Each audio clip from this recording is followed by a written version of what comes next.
I started as an entrepreneur at a pretty early age, and I really think about entrepreneurship in a pretty, simple way. I think about entrepreneurship as just creating value that can somehow be monetized.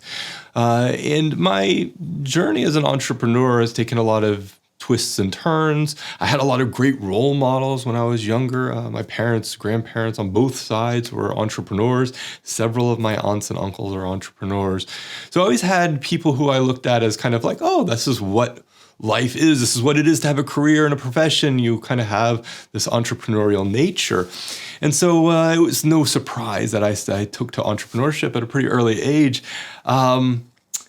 And so when I opened my first business, I was maybe 19 years old, and it just collapsed. It failed within a few months. It was very short-lived. And I think it's really good that it failed. I think in retrospect, had it even achieved some moderate success, I would have likely gone a whole different trajectory in my life. I think I really needed that first venture to fail. And I was in the middle of a business degree, so I had some kind of grounding, at least academically, in marketing and management and things like that.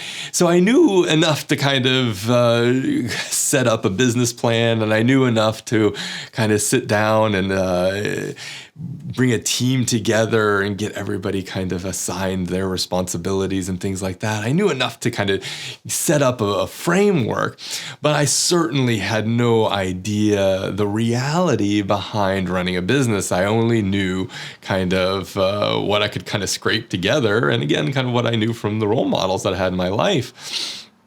And so the business was, and I've talked about this before on the podcast, a club, kind of a music club, a venue, a place where people who are under 18 could come to just hang out, to kind of get them off the street and to give them a place to be. And so we found a really nice location and in a downtown area of one of our nearby towns. I got a loan from my dad and put the down payment on the location. And we got a whole bunch of flyers printed up so that we could kind of do a little bit of marketing. We told everybody about it. We got the first band lined up. And I had been interviewed a couple of times on the local television and local radio. And that felt really good because I felt like, oh, yeah, I'm an entrepreneur. I'm 19 years old and I'm doing this cool thing that I really enjoy. And I felt like it had a really strong community vibe to it because it was for people who were underage. It was really meant to bring them together into this space so they could create their own community there. I was working at a restaurant at the time, so I wasn't by any stretch of the imagination dependent on this entrepreneurial venture to work out. I was working practically full time. I was going to school full time, and then I was just doing this as kind of a side hustle. And it's not even as if it took that much time or energy to do it. It was just something I did for fun and something that I thought would be cool and, an interesting venture. Of course, I spent a lot of time forecasting our profits over the next 3 years to make sure that we would be financially solvent and everything like that. We ended up spending some money on technical equipment to run the shows and to run the business with. All this led to a precipice, and that was when the city council found out about us opening this nightclub. Nightclub. It's not really a nightclub. It was a place for people underage to hang out. This club, you could say. And they found out about it, and they knew that it didn't fall under any of the existing regulations because most places of that sort would have been regulated under the sales of alcohol laws. So in that area, if you wanted to sell alcohol, you had to get a license, and there was no real licensing for a place like this that didn't have, that wasn't intending to sell alcohol or wasn't intending to sell food. So there was no legal regulation that we fell under. So they decided they would make one, and that's fine. That was their prerogative. That was their in their interest, or they thought it was the best decision to make. So they made a regulation, and they said that, if you're going to, target these groups that are underage and you're not going to sell alcohol or food, then here are the list of requirements you have to adhere to. And there was just a laundry list of this, that, and the other thing, including insurance and a lot of other things that would have made it cost prohibitive to run the place, because, it's not as if we were making, hundreds of thousands of dollars off of this. If we're talking about a place where teenagers can go and hang out, you're going to be lucky if you can charge a little bit of an entrance fee. So that was the kind of, that the writing was on the wall at that point. I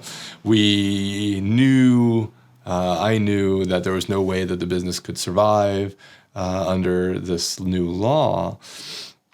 And so it failed. Yeah, that was it. We closed up shop. We terminated our lease, sold all the equipment that we had purchased, canceled the band, tore up the flyers. I mean, that was the end.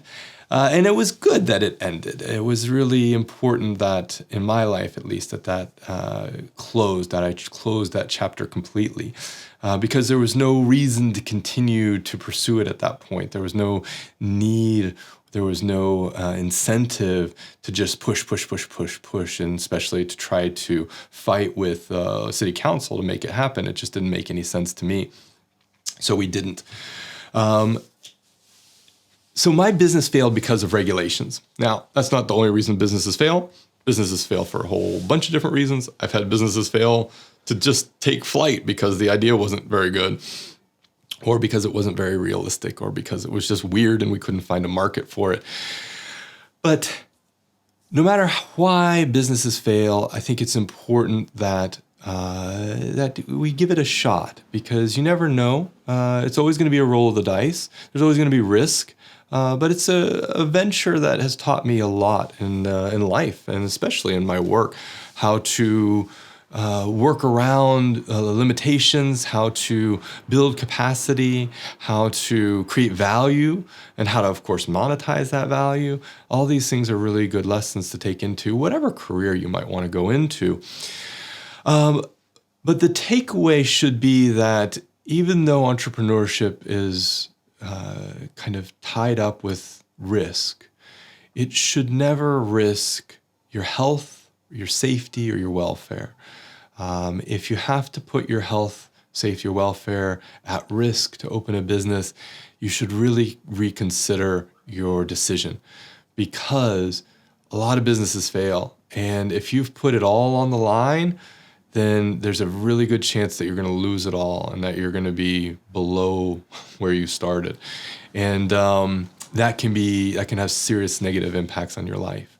One of the things I love about living here in Norway is that running a business is a relatively risk-free endeavor. The paperwork and everything that costs to put together a business costs about $3,000 US, so it's not a significant undertaking, even for a university student.